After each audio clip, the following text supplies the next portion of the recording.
Greetings, Cap fans, and welcome to episode 260 of the Captain America Comic Book Fans Podcast. I'm your host. You know me, I'm Rick Verbanis, and you know my co-host, because he's the best gosh darn one out there. That's Bob Lucius. Oh, Bob.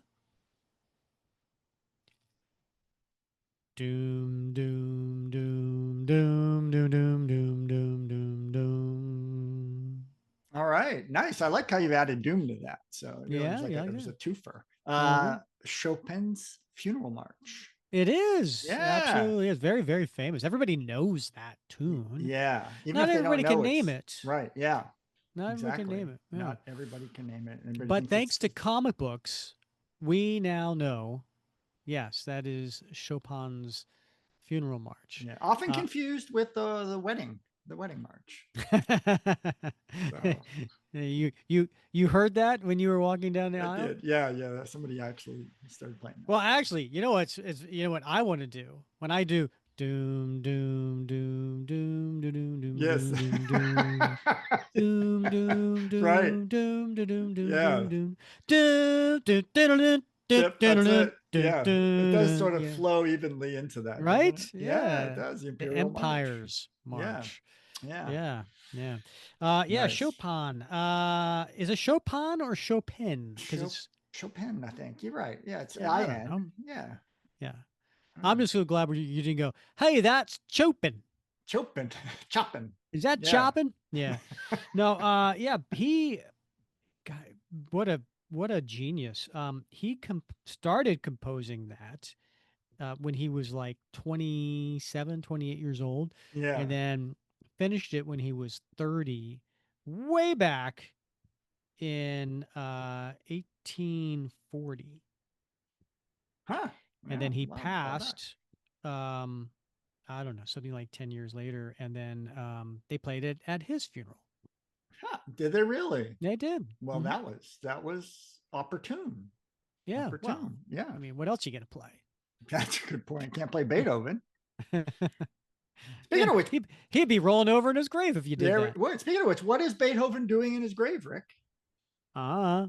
Decomposing.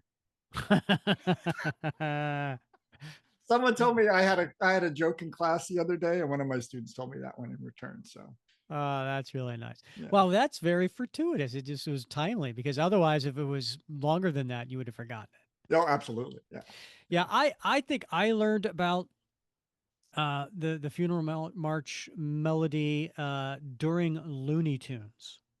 Really? Yeah, Yeah. I think that's where I got all my classical music from. Probably. Yeah, Yeah. when I was a Yeah. kid, right? Bugs in his tails and Hmm. yeah. Well, this one was actually in an episode called Tweet and Sour. Tweet. And it was um, Sylvester Yeah. was supposed to Yep. protect Tweety. Yeah. It was in like a violin string factory, Yeah. and then because he failed to protect Tweety, he plays the funeral march on a violin, and then he Yeah. falls into the violin case, kind of like a coffin. Oh my gosh. Poor Sylvester. Yeah, That guy had it rough. he did. Fluffer and Thluckatash. I watched actually Looney Tunes last night, Rick. Oh yeah. So I had like a few moments, as I like to say to myself. My son, he went to a restaurant last night. He came home from basketball practice. He had dinner with me. My wife was at city council meeting, and I knew she wasn't going to be back till late. Mm-hmm, mm-hmm. And he said, "Hey, I've got some friends, and they're going to go watch the football game. Can I go?" And I said, "Well, it's a school night, so I need you back here no later than 9:30." And it's like 8. I'm like, "Oh, Mm-hmm. by the way," as he's heading out the door, "where is the game playing?" Yeah, right. Right? Yeah, Hmm. yeah, Cross yeah. state lines. He went to Twin Peaks. Is that far from you? Are you familiar with that chain restaurant? It's like a Hooters. Oh, they weren't going to an actual football game. They were Yeah, going to watch a to football game watch on it. TV. Yes, yes, at Twin Peaks. So Very yeah, he's been nice. bugging me for like months and months. They opened one up here. He's been bugging me for, hey, let's Uh-huh. just stop by sometime when I'm to the city council. We can get a burger or something. Yeah. So I gotta say, when it comes to Hooters, uh, mhm. they have really good wings. Do they? Oh yeah. I mean, Yeah. not that you would eat them, No, it's been but years and years since I've been yeah, to a Hooters. yeah. No, they Yeah. do. They actually have really good wings. Um, I think I've even taken my wife to a Hooters before. Yeah. Yeah, Yeah. yeah. We did pop in once, but my son wanted a T-shirt, so we did pop. There's one right across the street from my does house, he actually, does he down the tie road. it at the bottom and kind of like pull it tight at his stomach? Yeah, of course, of Yeah, course. Yeah, he wants yeah. to show off his abs. Yeah, right. Yeah. So, Oh boy. Bob, there's a lot of birthdays going on celebrating this week in the comic industry. So um well, I wouldn't say okay. We have a couple. Next week, a lot. mm, Which also happens to be my birthday. okay. What'd you get me? Well, it's in the mail. It's in the mail. All Yeah. right. Was Well, it? Yeah. Was this like a late that we like your conception? Was it sort of a late New Year's Eve sort of holiday oh sort of thing? well, Because yeah, it's yeah. 9 months, right? Well, it's 10 months technically. Yeah, my Yeah. birthday's October 15th, Oh, okay. Okay. and yeah. Right. Right. So I would say yeah, January was a busy month. Yeah. Yeah. It's cold. Yeah, Cold up north. Yeah. right, exactly. Yeah. People have to huddle for Yeah. Right. Right. warmth. Stay home. Yeah. You don't Yeah, want to yeah. have hypothermia. But birthdays for this week. So if you're listening to this when it comes out, that'd be October 8th. Tomorrow, October 9th, Jim Starlin. Jim Starlin. All right. Oh, famous creator. And then October 11th, Joe Simon. There you have it. One of the biggies. One of the biggies, I mean, especially if you're a Captain America fan. Yeah. He Absolutely. co-created Captain America, right? Yep. Yep. Yeah, that was huge. And it got me thinking. Way back in episode 2, Bob. I mean, Mm-hmm. this is episode 260. Way back in episode 2, we had Joe Simon's grandson Oh on the yeah. show, Jesse Jesse. Simon, Yeah. and he had some really fun tales to talk about his grandfather, especially around Captain America. So that was Right. cool. But here's something crazy, Bob. In that same episode, number 2, we covered panel by panel, dramatic read through of Strange Tales 114, which was the first appearance of Right. Captain America, not Steve Rogers, but the first appearance of Captain America in the Silver Age. And Yeah. then we followed it up with Avengers 4, right? So, first appearance of Captain America, Yeah. Steve Rogers. And then we had an interview with Jesse Simon. Guess how long that episode was? 3 hours and 47 minutes. You would think, Yeah. right? Based on our track record. Yeah. Yeah, you would think. Nope, nope. 65 minutes. What? That's not even possible. I Were know. you speed talking? I How is don't that know. possible? I don't know. And then I was getting really curious. I was like looking at the rest of these, right? And then episode 3, we covered the Bloodstone Hunt, Mm-hmm. I right? remember So that that. was Yeah. issues 357 through 362. That's 6 issues 6 issues. we covered in one Yeah. episode, Bob. How long did that take? Probably 7.5 hours. 59 minutes. 59 minutes. Oh my gosh. Well, I think that proves one thing. What's People that? who sign up as to buy me a coffee Hmm. today and become patrons of the show, they're getting their money's worth like the old timers couldn't even Yeah, dream. we make one comic last an hour and a half. Yeah, I mean, where are you going to get that kind of value? I don't know, man. You know? I guess I guess we'll have to let's put it out there to our listeners. Did you like it when we were succinct and could get through a whole arc Yeah, of during a story bathroom in an visit, hour? like a bathroom visit, right? You could listen Yeah, to a whole show. right. Yeah, Or do you like what we're doing now? yeah, Yeah, few tangents. Anyway, also we because they were shorter, we were doing them more frequently. So yeah. episodes 1 and 2 came out in the same day, December 26, 2020. Wow. Then 5 days later, we did episode 3 of the Bloodstone Hunt. Then January 6th, we did Deathlock Lives, the 4 issues. Yeah, That was an hour and 12. Then episode 5 was 3 days later. We interviewed Bob Sharon, but it was only a half hour. And then we did the Captain America in the 50s, Captain America yeah, 153 to right. 156, which is the beginning of Steve Englehart's run. Yeah, We did that January 13th. So in the course of like 2.5 weeks, we did 6 episodes, and we're just rocking them out, man. It's like we're on a mission. We had something to prove. I guess. Yeah. Yeah. Anyway, Wow. speaking of Steve Englehart's beginning of his run, Bob, we're covering today the end of Steve Englehart's run. So, for our longtime listeners, you know that second uh, episode of the month typically is the long tail story where we just continue that story month after month after month after month.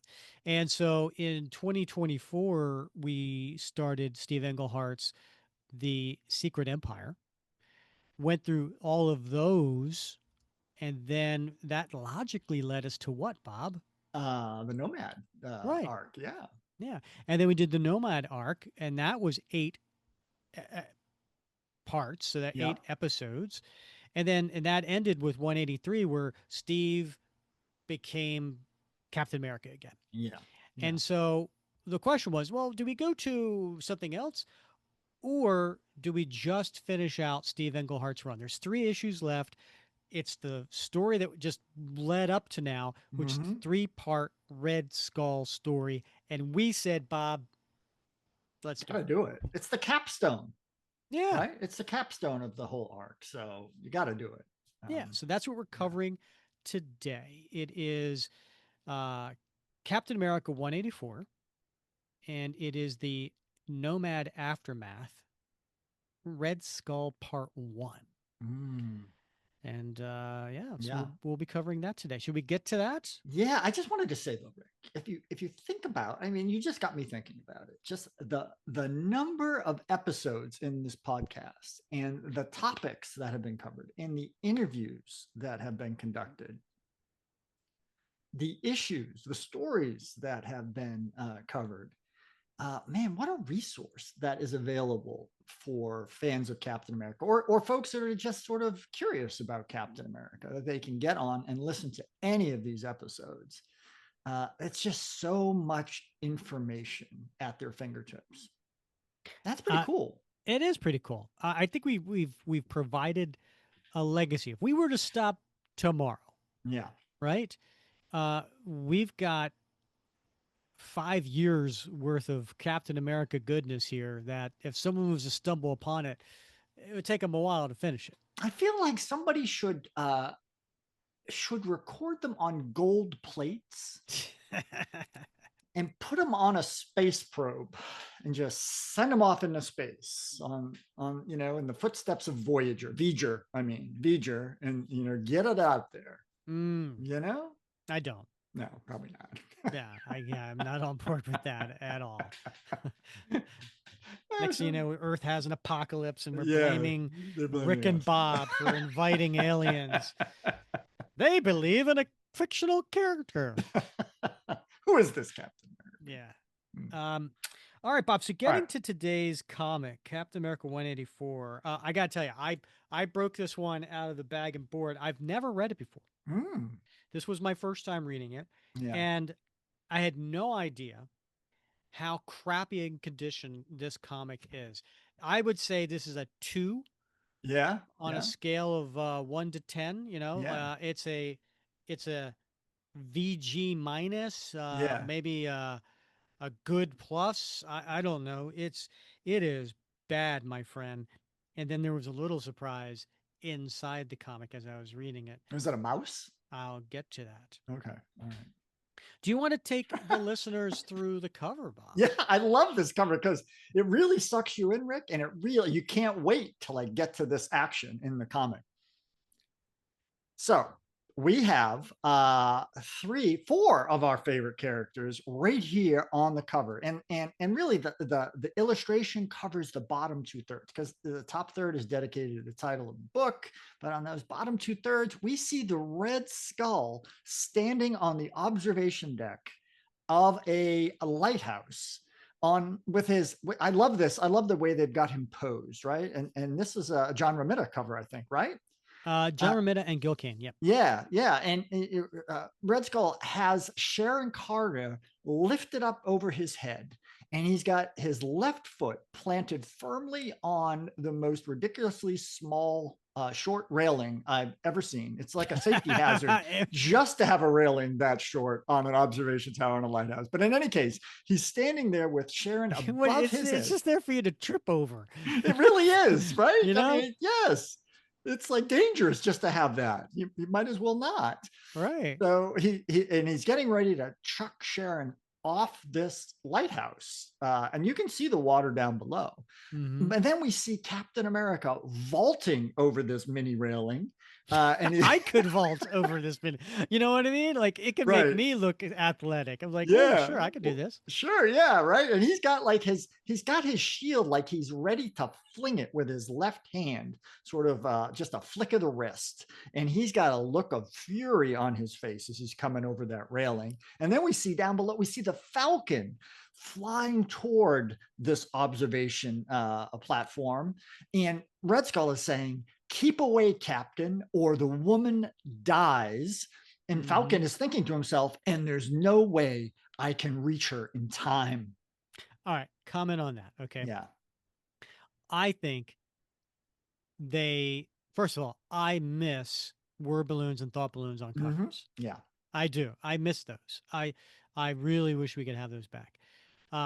But I think they added this thought balloon because to add more peril. Because quite frankly, if the Red Skull throws her over, it'd be like, well, the Falcon's right there. He can catch her. Yeah. But right. So it's like it was True. like Yeah. the editor was kind of like, Yeah. oh, we gotta Yeah. change that. Yeah, I think that's a good read of this cover, right? Because you would think he's like kind of down below, right, at a lower elevation than that object, so he could just like catch her, pluck her out of the air, as you rightfully pointed out. Mm. So Now yeah, I didn't want to I didn't want to say this before because you were on a roll. yeah, It's kind of like uh the movie Animal House. uh All huh. right, are we gonna? Yeah, What, right. what is he? He's like, are we gonna? When when the Germans bomb Pearl Harbor, and he looked the guy like he's like, I said, are we gonna?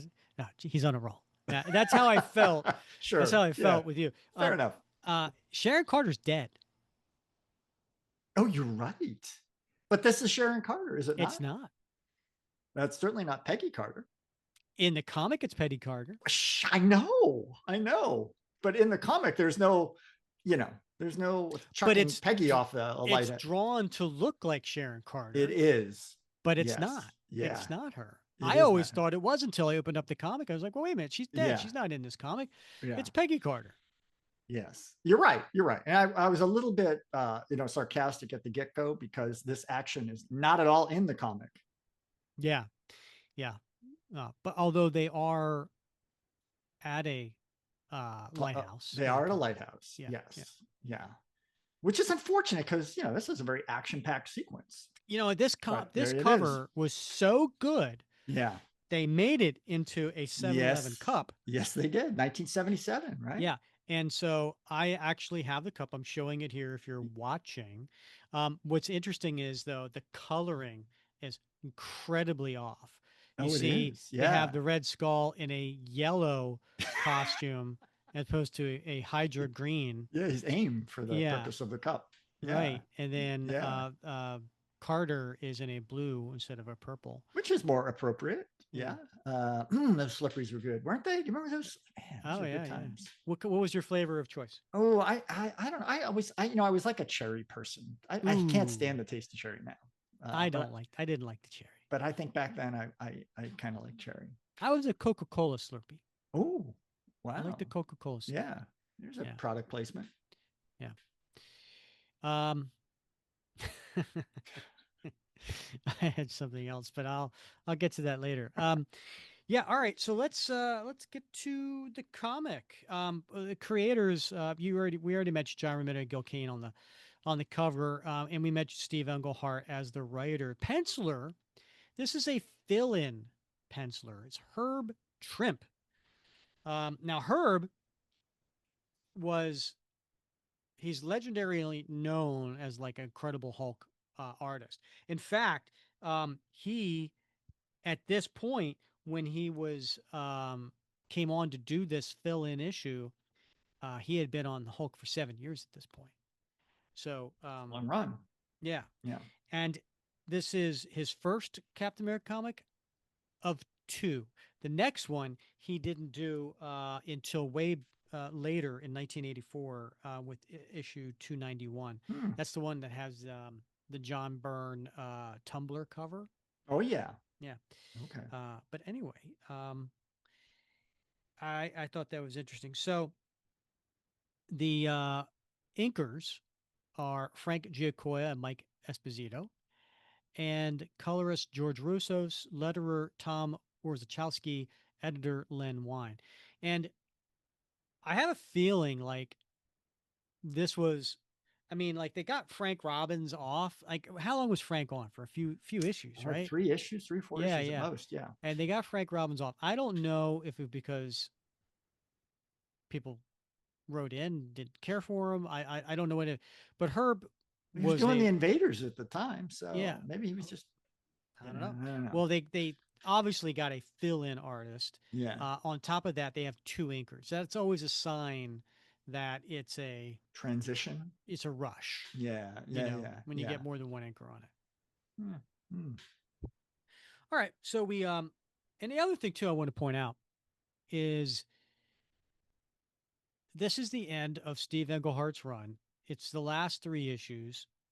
They have Red Skull in them, and this is the first time. Now Steve's up to this point's been on the series for 2.5 years, and he's had some amazing stories, which we've covered many of them here on the podcast.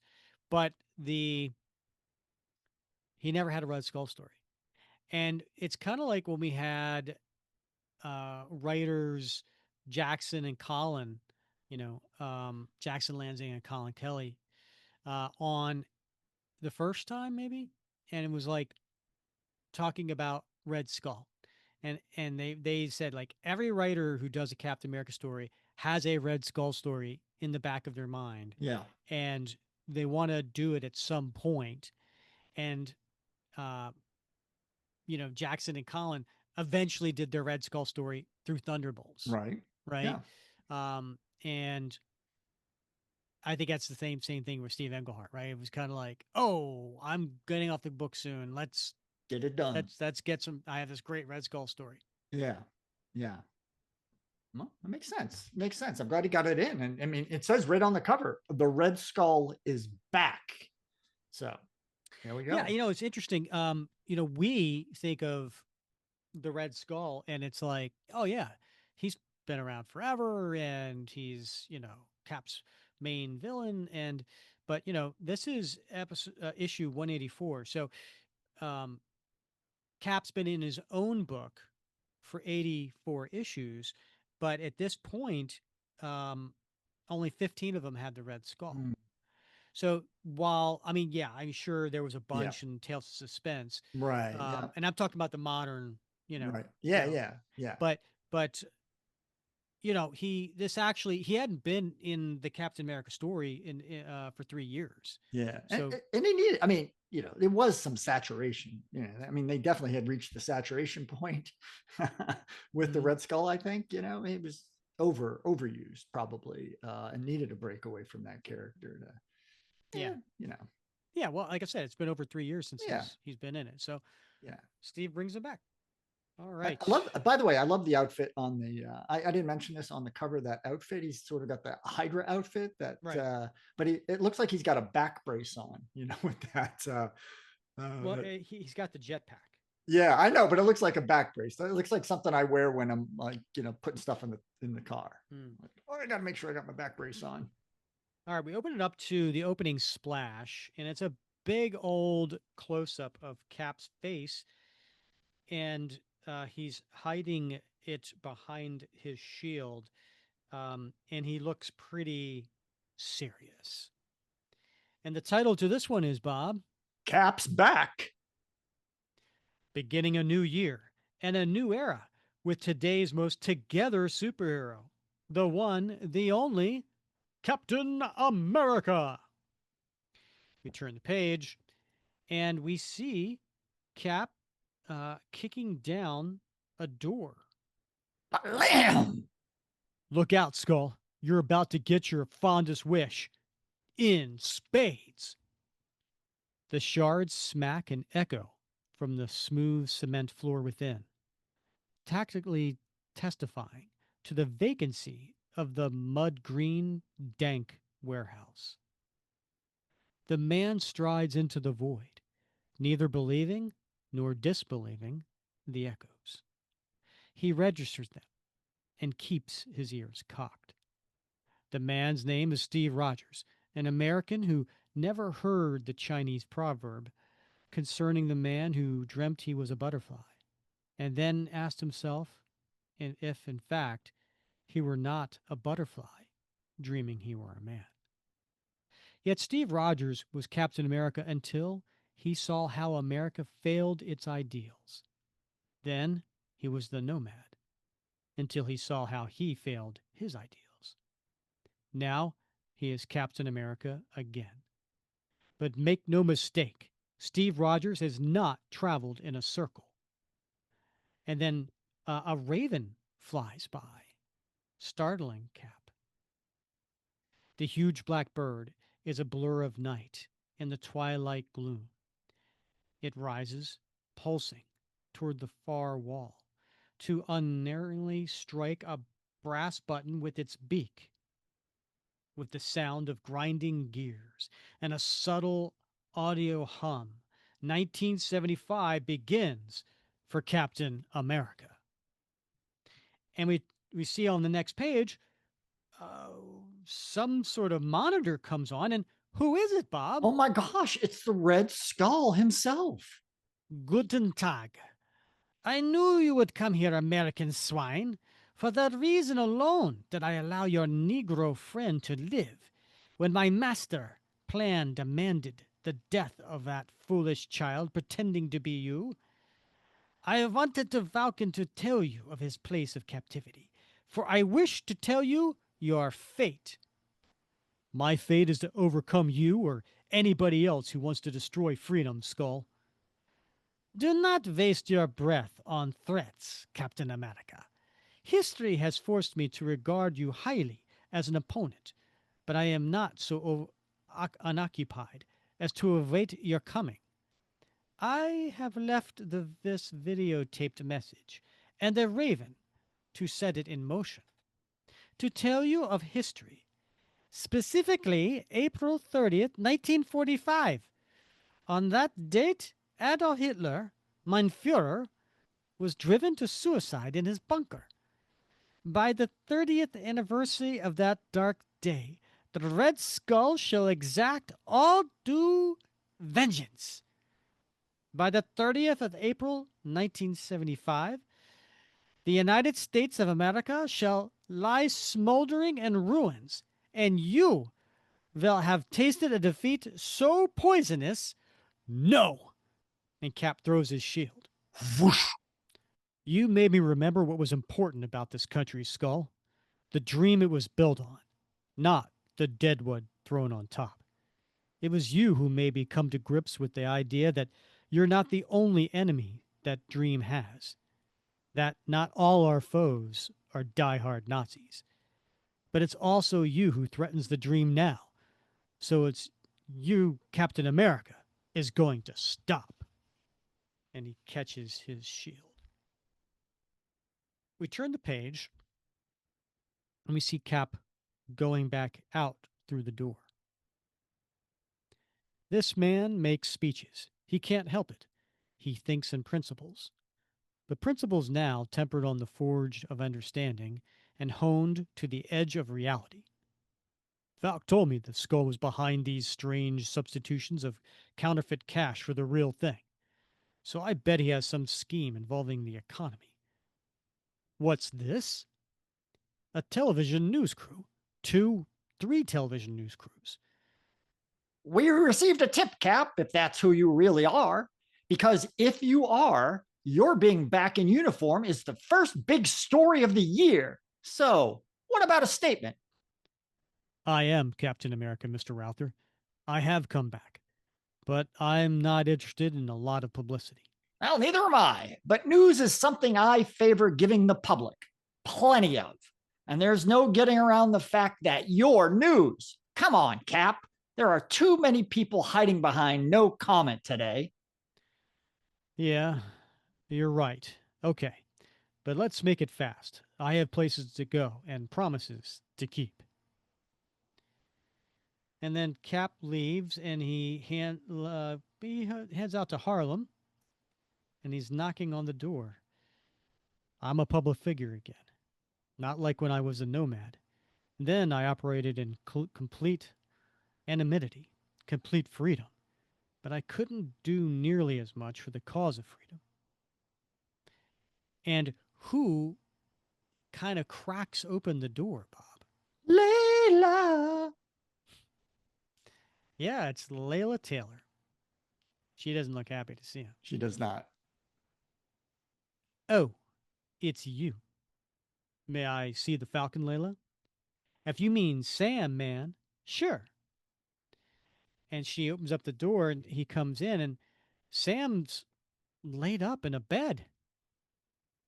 If we remember from the last issue, Red Skull hurt him pretty bad. Yeah, he beat him down pretty well. And he killed Roscoe, but he left Sam alive. He and me just got through with a nice long talk. We figured it was about time, seeing how he nearly took a bag for you last night, nomad. Ease up, Layla. It was my fault. I agreed to take care of Roscoe. It was my decision, my responsibility, and my failure. That dropped us into the Red Skull's grimy hands. Yeah, and it was my decision to drop my life as CA. CA. Really? A lot of words in that bubble. I guess. Yeah, and it was my decision to drop my life as CA cold so that others tried to take up a job I made so dangerous. And none of that gets us anywhere. I just wanted to make sure you were okay and ask if you had any more clues to finding the skull. You talk like you're going to go after him alone. That's exactly the way he's talking, Sam, because that's exactly the way it is. Okay, hero, you've done your dirty work for the day. You've made him want to get back out there and be your sidekick. That's not what I get out. No, I owe the Red Skull as much as anybody. I'm going with Cap. And as it happens, I do know where we got to go. You do? I do. Washington, the Capitol building, tomorrow at noon. He wanted us to know. And I want you to know, Cap, I'm glad you're back where you belong. I hope we can forget everything that happened between us while you were the nomad. Turn the page. And Cap nods, eyes wide. He turns. He leaves. So it's on again, huh? One for all and all for one. Him. It's not like that, Layla. You've never understood. Cap and I have our hassles, just like you and me. But he's always been a good man, and I've always been his partner. Man, man, man. What am I doing with a Tom like you? I'll never know. But it keeps on keeping on, don't it? Go on, Sam. Do what you gotta do. I am. And he leans in and gives her a big old kiss. Mm-hmm. Mm-hmm. And Cap's walking away in Harlem. And he's kind of looking down, looking a little sad, but he's thinking about everything that's happened leading up to this. Sure, Sam. All the bad blood between us while I was the nomad is forgotten, gone. But you think I've come to my senses, don't you? You think I'm rectifying a mistake. But being nomad was no mistake. Being forced into a greater awareness of corruption, deceit, and the madness of power was no mistake. Even if the initial shock was almost more than I could bear, I did react more with my heart than my head, but it forced me with a greater awareness of myself as a man and as a superhero.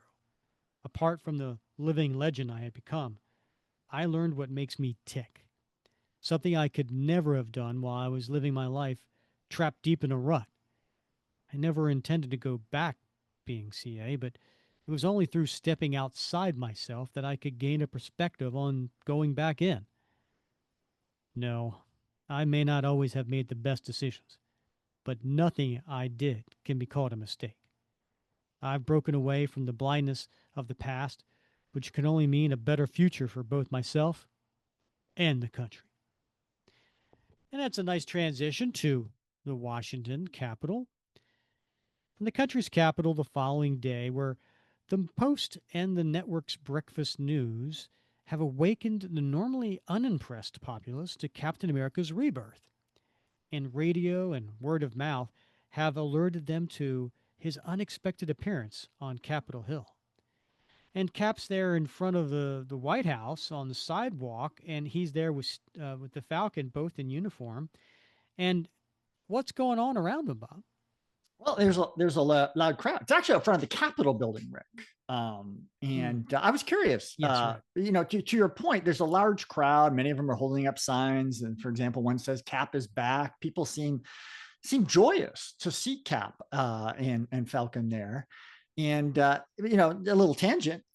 I was very curious because in that first panel that we see the Capitol building, you see a lot of traffic, and I was like, "Huh, can traffic get that close to the Capitol building?" So I jumped on Google Earth, and zoomed in on the Capitol building to see where traffic was allowed. And unfortunately, Google Earth doesn't go back that far.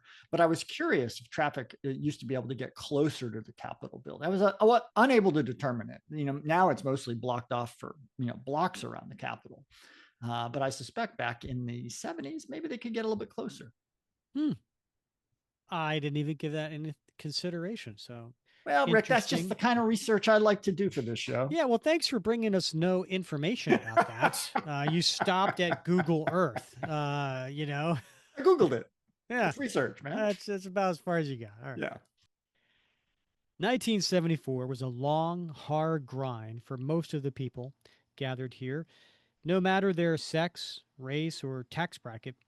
A grind that was always kept in first gear because it was all downhill. Presidents that swore one thing and meant another, oil company profits at record peaks, layoffs, violence, and the incredible shrinking dollar. Small wonder they push and shove each other now for a sight of a symbol long denied them, denied us. It's funny, Bob, when I read comics like this that are 50 years old, Yeah. it reminds me there's been a lot of bad times in this country. Yeah. It's cyclical, isn't it? It really is. Yeah. But this is 1975, and there is no shortage of those whose shouts are of challenge rather than cheer. Those who see a left wing conspiracy in this sudden return, and those who see a right wing plot. Moreover, there are uncounted others who evinced no interest at all in Captain America's resurrection and elected to stay at home. For this is democracy in action. You'd better start moving everyone back, officer. It's nearly noon. Right, Cap. If the people were jolted by Cap's reappearance, officialdom was rocked on its heels. After all, the last time he visited Washington, as far as they know, he witnessed a top secret terror and then vanished. Yet, if that offended their sense of propriety, it was not enough to generate any skepticism at Cap's tales of the Red Skull. The Capitol building has been cleared. The area around it is being cordoned off. Still, not everyone in the city and suburbs could be forewarned, and high ranking members of officialdom command Dodge deference from the district police. This is the Honorable Herbert Glass, who was at a luncheon appointment with three Southern senators and no time to wait for bothersome barricades. It's a shame. He doesn't know of his second appointment. And he gets out of his car, and all of a sudden, there's a sound coming from his car that he just exited, Bob. Huh? The car radio turned itself on. Someone's whistling, and Cap recognizes it immediately. What is it, Bob? I want to Chopin's. hear it. I want to Oh, hear it. now I'm gonna do the Imperial March, man, because I got that on my. Thank you very much. Uh,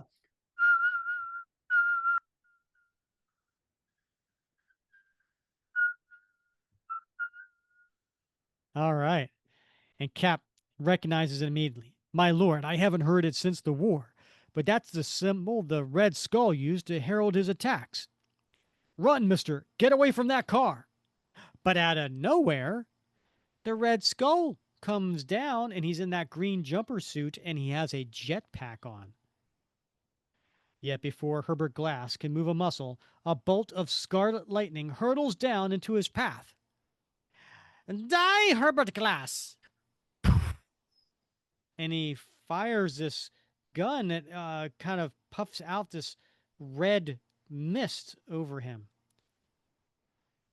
That strange crimson dust can't let it touch me, like it did Glass, who falls over. What is it, Skull? What weapon did you come up with this time? And he punches him. oh, That, Schweinhund, you will learn only when it sears the life from your flesh. I call it the dust of death, and it shall destroy America. And at this point, Falcon rushes into action, and he's got Red Wing with him. Come on, Reddy. Let's show the man what our training sessions were good for. You can sense what I'm thinking. Do what I need you to do with it without my putting it in words, which makes us a lot more effective than we were before. Black fool! The Red Skull did not come here to fight. He came here to kill. And it's interesting, Bob. He puts his arm up on and over his shoulder and touches his jetpack, but at the base of his jetpack, coming from behind him, is a ray that is shooting Captain America in the gut. yeah, it's like it redirected one of the nozzles. So whatever energy is used to propel him can also be used as a weapon. And he jets up into the sky as Cap falls. Let your fine feathered friend follow me into the sky if he wishes, for I have all but completed my mission here. Otherwise, auf Wiedersehen. It's not that easy, Skull. It's not that easy. And Falcon jumps on one leg, and Cap jumps on the other. So then, on the next page, the Red Skull pulls something out. Looks like a dart, from like Mm-hmm. playing throwing darts. Yeah. And he has that and it has something on it. Oh, but it is. I would not attempt such a brazen assassination without a jetpack capable of carrying me free of any retaliation. Your weight will not slow me. I shall continue to rise, but you won't. And he throws the dart at Cap's hands, which causes him to let go. Heil Hitler! And he's plummeting to his death, but so the Falcon lets go to go down and get him.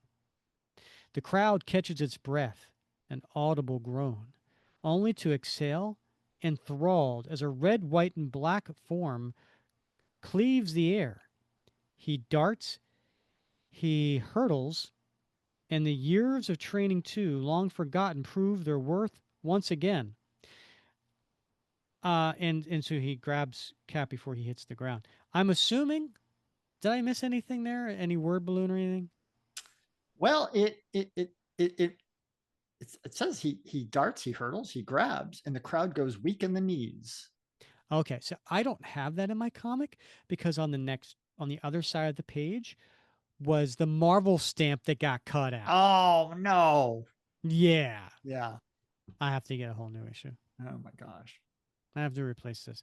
It's in such a crappy condition, and then yeah, the Marvel. It was an Electro stamp. I had to look Mm-hmm. it up. You're still not so fast on those wings, partner. I almost worried. Yeah, you'll still get your chance. Looks like. And then the Red Skull zooms in. The struggle proceeds admirably. Admirably. I win, you win. The contest continues. But now, heed my next warning. The first member of the Federal Open Market Committee, the group which formulates American economy policy, has died. The second, the Honorable G. Lawton Sargent, will die at midnight tonight. A military victory is beyond mein Führer's grasp, but America shall lie in economic rubble before it can mark his final hour again. The Red Skull so swears! And he flies off. The crowd sighs at the skull's cries. They turn as one for a jostled glimpse of Herbert Glass, to gauge for themselves the skull's power to back his grim threat. And this is what they see. Bob, what happened? Oh my gosh. Well, that death dust turned Herbert Glass into a Red Skull facsimile. His flesh, it's shrunken, tight across the bone. His face has become a red skull. Lord, oh Lord, I'll get him for this and for Roscoe and for every vile thing he's planning. He can swear, but I can swear too, and I swear I'll get him. Phew. Cap may have trouble deciding how to do it, but he always knows what he wants to do. I wonder, do you think any relation to Cynthia Glass? Good question, Rick. And I appreciate you asking. I don't think so, but it is interesting to think about. Mm-hmm. Mm. Curious. Could be, you know, son of Cynthia Glass Could be, could when she be. married her true love. Yeah. Well, she was dead, but would have been hard. But who knows? I don't put anything past the Fiora and his Nazi scientific, minions. So That's true. And the first thing he wants is a tight security screen for the Honorable Mr. Sargent. But the second in the remaining hours till midnight is a visit to a nearby Virginia manse. M Mance. M A N S E. What's a manse? It's a mansion. Is that short for mansion? Yeah, it's just a synonym. Do you know that, or I do. are I you just do. putting context clues together? No, no, I've heard that used before. A So manse. yeah, That's what the rich folk call it. I think so. In the South, in particular. At the manse. Yeah. Huh. All right. And who is it, Bob? Greeting him at the door. I have no recollection of his name. Oh, Smithers. Right, Smithers. Okay, Smithers, Yeah. the manservant. Ah, Captain America. If you come to see Miss Sharon, I fear she's not at home. May I wait then, Smithers? Of course, sir. I have to talk with Sharon. I haven't seen her since I left New York to work on my nomad costume. And she was upset with me then for contemplating a return to superheroics. I have to tell her personally how I came to be Captain America again, so she'll understand why it had to be this way. Beg pardon, sir, but I believe this is Miss Sharon coming now. And who is it, Bob? It is indeed. Yeah, it's Sharon, Right. right? Yeah. Yeah, Yeah, with Sharon. Yeah. with Dave, Dave Cox. Yeah. When I said she was dead, I was confusing it with the 1979 comic we just covered. Yeah, I know. That's why you threw me off because I was like, but you said she was dead. So you double confused me. I know. Yeah, Oops, my yeah, bad. yeah. All right, but she's looking good for being dead. Yeah, she's doing all right. Yeah, Uh, yeah. Um, and then Dave Cox is the Vietnam vet yeah. who is missing his right arm, but he's got long hair and long beard. Look, Sherry, Captain America's come back. I hope it's your sister he's here to see and not the Serpent Squad again. Hey, Cap, remember me? Dave Cox. Sure, Dave. How's it going? Dave, I think Cap wants to see me. Could you leave us alone for a moment? I have to get home anyway, Sherry. Thanks for the walk. Whistling, the pacifist Viet vet waves and wanders away. his notes unnoticed by the couple behind. Captain America again, huh? Sharon, I had to do this. Sure, sure, without so much as a telephone call or even a thought for my feelings. There wasn't an, there wasn't time, honey. I know how you feel. And he puts his arms on her shoulders. But the Red Skull had crucified a kid. Oh, I don't want to hear about it. I don't want to hear about any of it. Death, death, death. That's your life, Sharon. And I was a fool to think you'd ever change. And she turns away, crying. Sharon, Sharon Carter. He has loved her from the moment they met, many years ago now. But is love enough to sustain them? For the first time, Steve Rogers wonders and wishes he had time to think about more deeply about it, but he doesn't. And now we're at the lighthouse. It's dark at night, and there's a house there next to the tall lighthouse on the edge of the cliff. And we hear Falcon. Take a look, Cap. The home of G. Lawton Sargent, U.S. Navy, retired. A man who likes the sea so much he lives in an abandoned lighthouse. What a spot for murder. No need to worry, Mr. Sergeant. Your house will be well guarded. Blazes. It all sounds like some fool charade to me. And make it Admiral Sergeant, okay? It sounds funny, but I earned it. Bob, Yes, Rick. uh, what do you think of him doing that? Of what? Of correcting him and saying it's Admiral Sergeant. Is Yeah, that would you have done that to Captain America? I would probably not, but um, it's a rank that like by right I could be called by my rank. I still have my rank. How would you That's like not me referred to you, Bob? Dr. Colonel.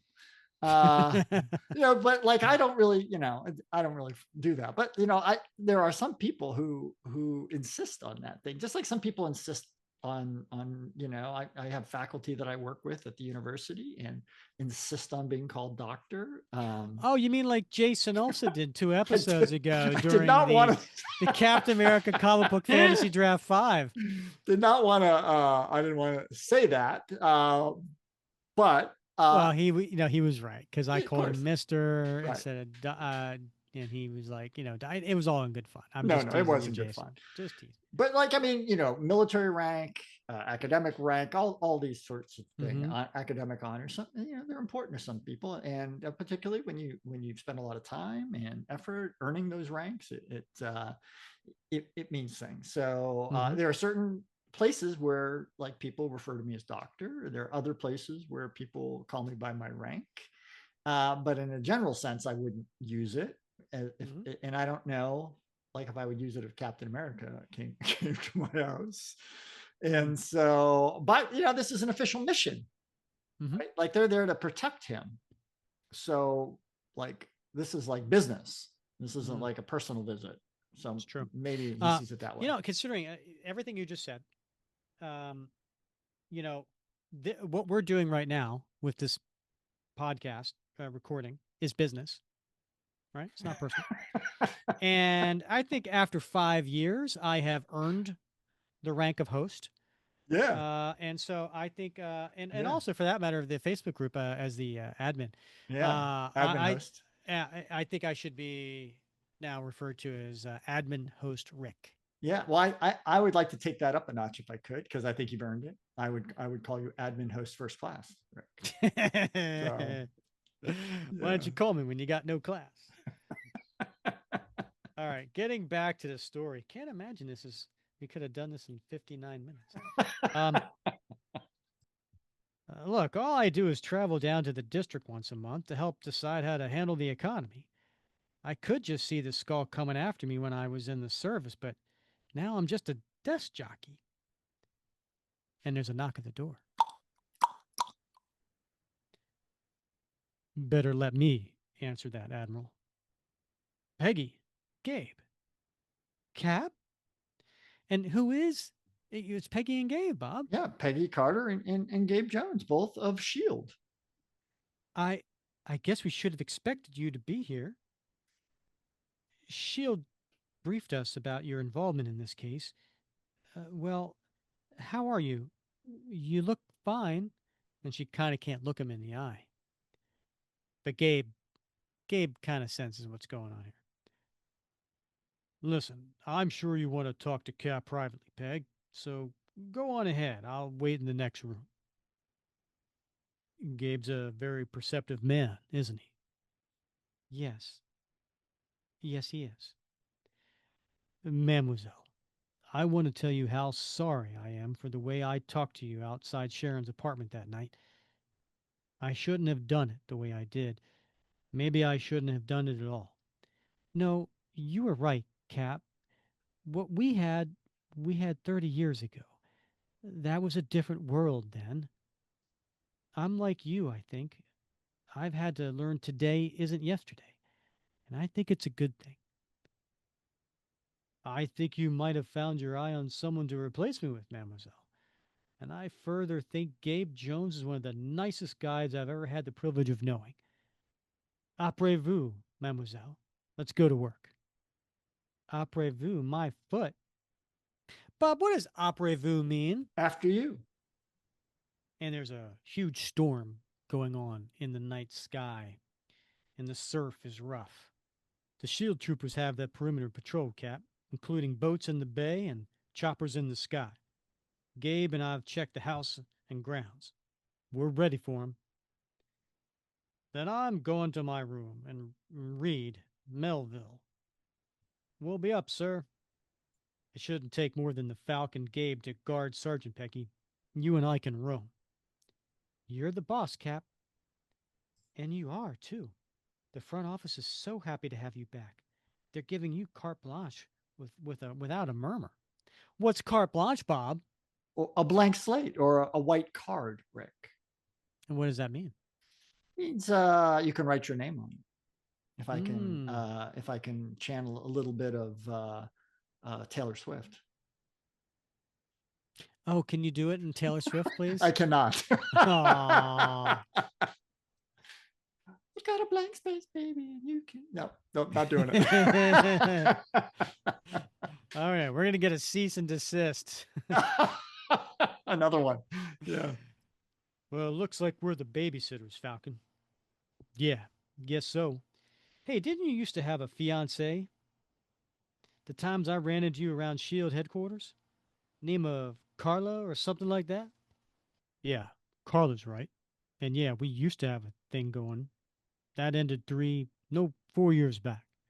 And yeah, I'm interested in someone else nowadays, but I haven't told her about it yet. So let's drop this subject, okay? Okay, man, okay. Didn't mean to touch a nerve. While outside, can't see 5 yards in this storm. We'd be better off if it were snowing. That's great about Peggy, though, and it's one thing I can get out of my mind. And then Peggy's thinking to herself, it never ceases to amaze me how young Cap looks. I'm 47, and he could be 25. I sure don't feel 47, though. Not since I took SHIELD training. And then out of nowhere, what happens, Bob? The skull, the red skull came out of nowhere, Rick. And he comes up behind her and grabs her. Foolish female!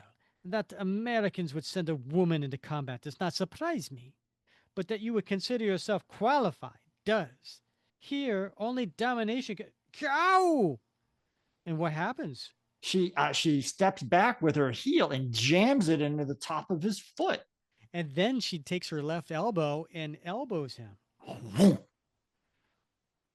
What does Nazi stand for again, Hans? National chauvinism?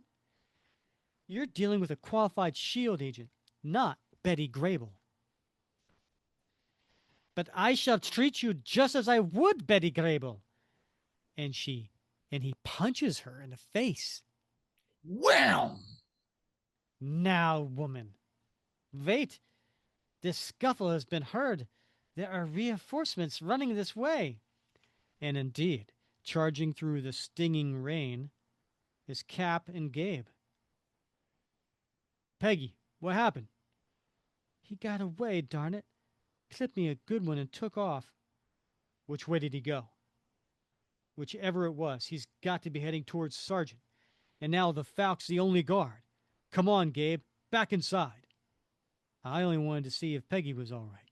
Yeah, I know, I know. They pound toward the tower. Fear's mounting, but Falcon's there, telling him everything's okay. Looks like you beat him back, guys. It's been as quiet as a grave, church in here. Well, now we know the skull's around. We're taking no chances. I'll lock us all in till midnight passes. And he locks the door. And each of us, Bob, that's the sound.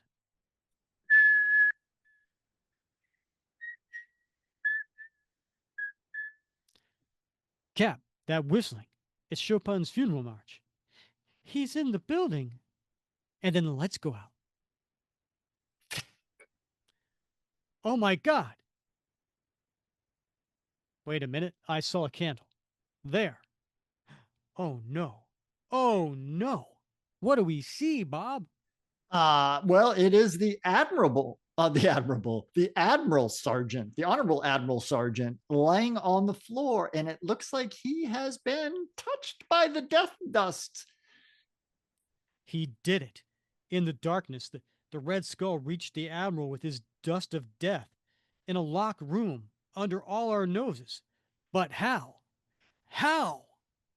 Next issue, we'll tell you how.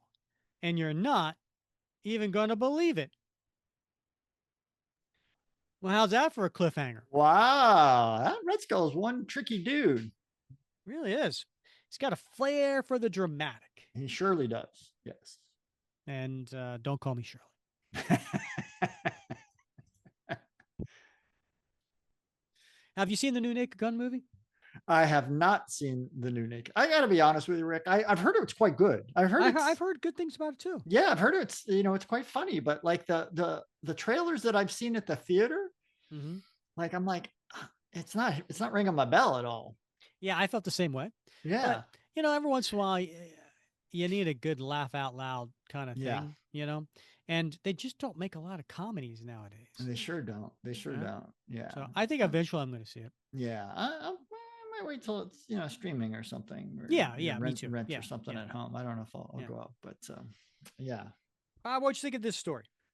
Hey, it's got Red Skull, right? It's got the band back together. Art's great. I enjoyed it. I think this is good, man. It's great to have the skull back, and it's got a great cliffhanger. It's got some great action. Um, so and it's educational. Yeah, we So learned some new words. yeah, so it's bilingual, That's true. right? So I mean, it's got a There's lot some to lot there's going some for it. French and German. Yeah, no, yeah, That's trilingual. trilingual. Yeah, so it's got a lot going for it. So I think it's a good story, right? Man, right in the heart of the '70s. So good stuff. Yeah, and it also I feel like he's wrapping some things up, right? Like so he's getting Falcon and Cap back together. He's um kind of getting Peggy and Steve kind of like Mm-hmm. coming to terms with their relationship. And Yep. you've got some issues going on with him and Sharon. Yep. And then you got little Dave Cox in the Yeah. In the background. mix. He's in the Yeah, mix. there's Yeah. little Cox in the mix. Yeah. Uh, all right, Bob, you go first. What is your favorite panel? So excited I get to go first, Rick, because I was so worried you were going to pick this one.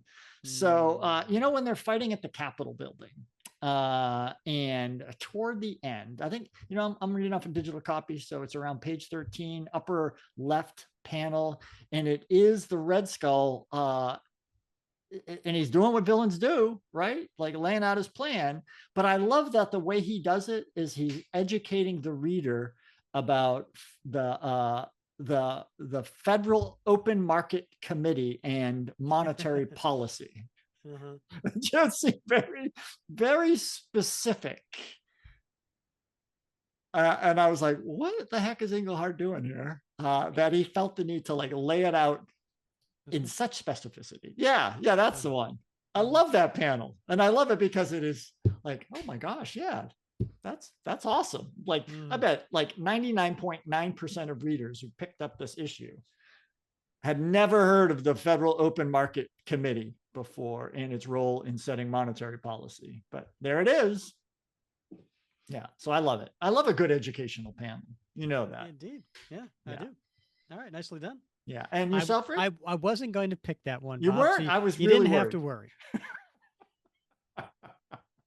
Very concerned. If anything, Bob, if you had been on my Facebook page today or last night, you would have seen in my personal feed, I put the panel I'm about to pick. Ooh, all right. Well, doggone it. My favorite panel Yes, is that's page risky. 3, and it's the last panel of page 3, and it's Cap's. I like the art because it's kind of unique. Where Cap is, he's got his legs in 45-degree angles, like bend at the knee both ways. Uh huh. Very Frank Robbins, and he's twisting his body and catching his Mm, shield on the ricochet. But that's not why I'm picking it. I'm picking it because of what it says. And it says, "You maybe remember what was important about this country skull, the dream it was built on, not the dead wood thrown on top. nice. Yeah. It was you who maybe come to grips with the idea that you're not the only enemy that dream has. You're not that not all our foes are die-hard Nazis." So I like that. Yeah, that's a great selection. Yeah. Man. And what about your t-shirt worthy? Yeah, my T-shirt, Bob, actually is the cover. It Ooh. was good enough to go on a Slurpee cup. It's good enough to go on my T-shirt. And you Yeah. know what? While I am wearing a Red Skull T-shirt right now, you Mm-hmm. can't have enough villains on a T-shirt, right? Like there's not enough villains out There's there. slim pickings. Really. Yeah. So I think this particular one, because it's got the Red Skull, it's got the Cap, it's got Falcon, it's got who you think is Sharon Carter, and it is I think memorable. I think people will remember the Slurpee cup and be like, ah, and they see that shirt. So there Yeah. you go. All right. Okay. What about you? What are you putting on a t-shirt? Uh well, I'm gonna go with page 2, center panel. Mm. And it is the one where it says, yet Steve Rogers was Captain America until he saw how America failed its ideals. And then he was the nomad until he saw how he failed his ideals. Now he is Captain America again. And it's got the cap. He's sort of squatting down with a knee to the ground, and he's got his shield, and he's got a look of determination on him, like he's getting ready to rise up again Mm-hmm. and take on the world. So I like that. I think that's like your selection for t-shirt. I think, I mean, for her favorite panel, it's a meaningful it's a meaningful text there that I think would look good with the image. Mm-hmm. Yep, I agree. I mean, the shield's a little big. It is a little big, yeah. Yeah. It's certainly not being hidden underneath a sport coat on his back. Right. That's a big shield. They don't That's a get big bigger shift. than that. Yeah, yeah. And what's going in your time capsule, Bob? Well, I gotta go with the references to Betty Grable, Rick, on Oh, I like that. yeah, around page 17. And it's not just once but twice. And it's very if you think about it, this was 75. Betty Grable passed away 2 years earlier at the age of 56 from cancer, lung cancer, I think. But she was a big star in the 30s and 40s. I think she was the highest paid actress of her era in that time frame. So Mm-hmm. she was, one of those actresses who soldiers and sailors and airmen and Marines had her picture up, in their footlockers or on their walls. So it's appropriate that would be sort of the reference that Peggy Carter would pull on, right? That's Mm-hmm. what she knew and remembered from her youth. So, but for us in the modern age, we'd be like, who the heck's Betty Grable, right? I mean, kids weren't not going to know. So it really does situate this comic in that time frame. If you say so. Yeah. I mean, honestly, it more sets the 40s, the 30s and 40s Well, than it but does the 70s. But I'm saying though, the people in the 70s who are reading this would know who Betty Grable was because she had just passed away, and it was a very big deal when she passed away. Her hmm, funeral was attended by lots and lots of movie stars from the 40s, 50s, and 60s. So I wonder if they played Chopin. then maybe so. So people would have known, but today people would not know if you mentioned Betty Grable. Yep. My time capsule is going for the low hanging fruit, page 11, panel 5. It's the one where it says 1974 was a long, hard grind. Mm, Um, I think that one is you know what comic you're reading yeah. if you find this in a time capsule. Um, Even though again, like as you pointed out, things are Right. cyclical. You could take out that 19. You take out that 1974 at the beginning of that text, and Hmm. it could be any point, right? It could be the 90s, could be the 2000s, 2010s, could be now. Yeah. Huh? But this was my backup choice for time Oh capsule. yeah. Okay. So yeah. So I thought it was a great panel. All right. Well, come back next. Let's see. For the next part two is going to be episode 265.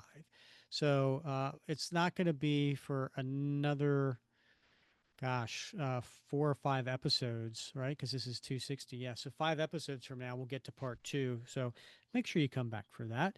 Yeah. And then next episode, we're going to do a panel by panel drama, but it's going to be from 2025.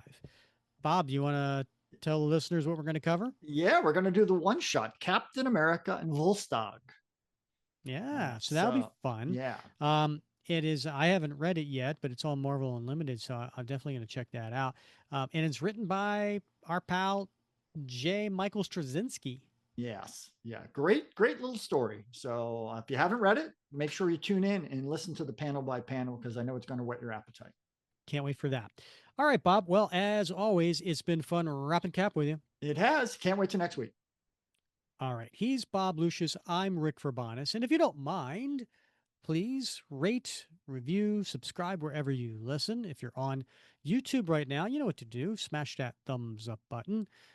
We love the 5-star reviews on Apple. It's been a while since we've gotten one of those. And also, if you care, send us a question to be read on the air. We will certainly do that. So send that to capcomicfans@gmail.com. And as always, we thank you for listening to another episode of the Captain America Comic Book Fans Podcast.